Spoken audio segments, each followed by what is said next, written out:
the president will be delivering a lecture on the life and times of former trade unionist and freedom fighter Elijah Barayi.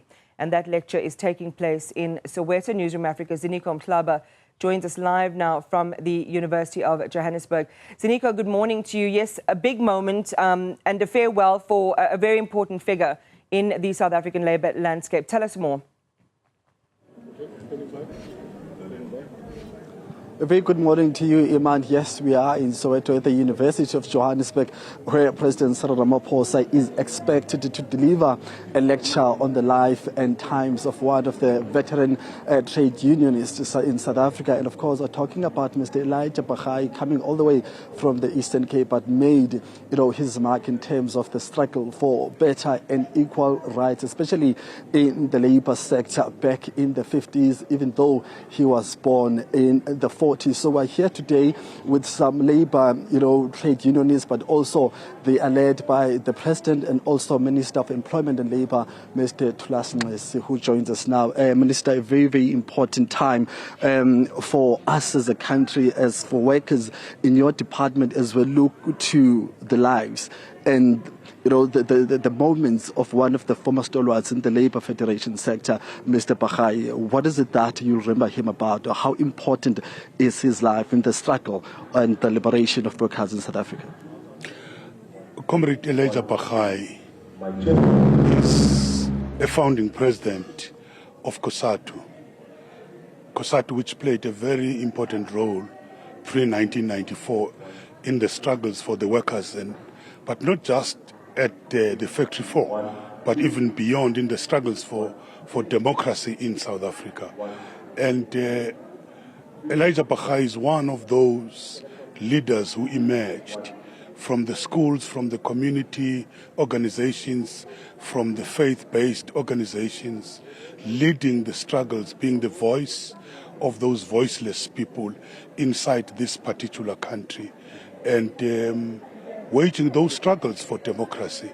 He's such an important figure in leading the workers' struggles.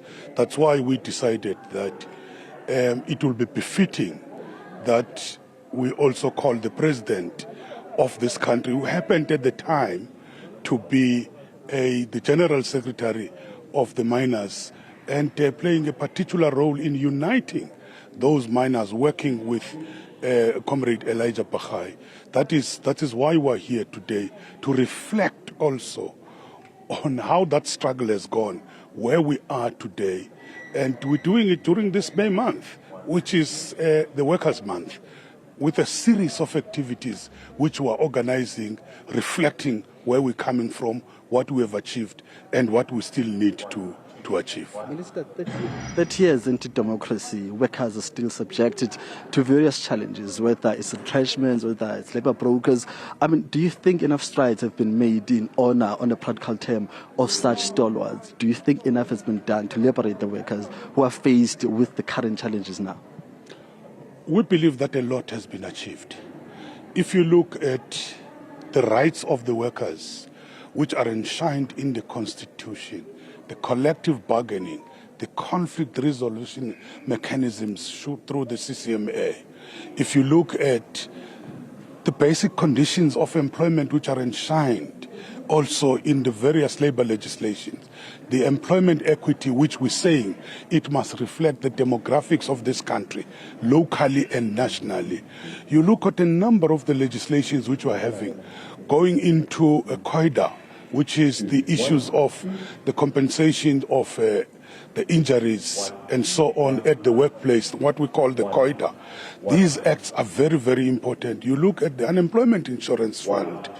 These are very, very, very critical legislations which we're having. There's a lot which we've been able to advance. We're talking about stability in the labor market. But of course, the very nature of the labor market, there will be always conflict. But we do have the structures, robust systems of collective bargaining planning and conflict resolution, which can be able to deal with the conflict at the workplace. And we think that we're able to do that. But we must accept that there is an issue of massive unemployment, which is exacerbated by the retrenchments. But remember, that is informed by a number of issues. There's historical structural issues in this country, especially the issue of education. We need now to reskill a number of the workers as they are becoming irrelevant in terms of today's technology. But also the issue of unemployment is a global challenge. It's not just a South African challenge. So there are a number of challenges which we have to deal with. But also, I must admit, we're meeting also at a time there's a very painful, bitter incident in this country. What has happened in George, in the construction company. And we need to do a proper analysis of the whole construction industry, where we have a lot of fatalities and so on, but we can't talk about that incident until there are proper investigations. All right, Minister, thank you very much for your time. Thank you. Thank you, Minister. That's Minister of Employment and Labour there, Mr. Thulas, just giving us a sense of what this day means for the labour sector, but the contribution of stalwarts who made it possible for the labour sector to ensure that it advances on the strides and ensure that it takes South Africa post-1994 and also corrects and reverse all the mistakes and all the injustices that were made, especially in the labour sector, as South Africa continues to mark and commemorate Workers' Month in here in South Africa. As we know that in May we're all about honouring and also celebrating and reflecting, but also exposing the injustice faced by workers in South Africa in 2004 as we mark 30 years of democracy. It's back to you, Iman. Ziniko, thanks for that 30 years of democracy. We're marking on the back also of those Stats SA quarterly labour force survey results that give very depressing numbers on employment in the economy. All of these subjects intertwined. We will be in discussion around those numbers that were released yesterday.